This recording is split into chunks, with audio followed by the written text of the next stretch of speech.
It's snack time. So, ito na yung ginawa o binake ko kanina. Sinesteam ko na banana chocolate cake. Tingnan nyo guys.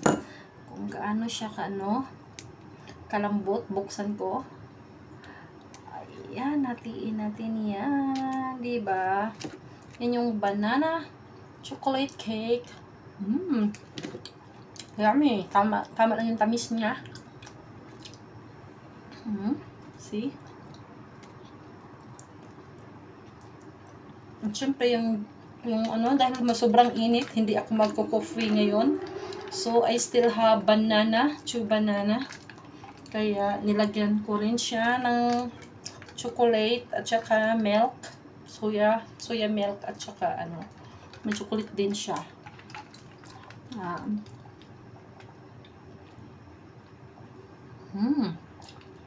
Na may yellow. May ice.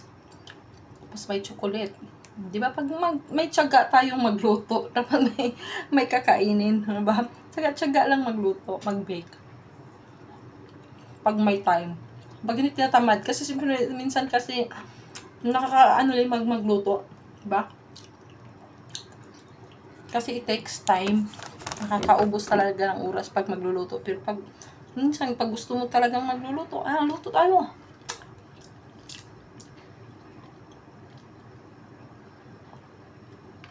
Sarap ng ng chocolate banana.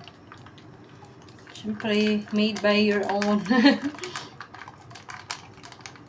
So yummy.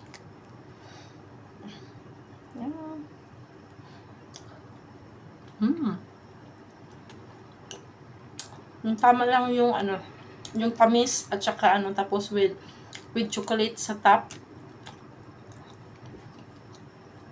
At saka may mix din siya na bali yung nilagay ko dito na mixture ko is may chocolate din.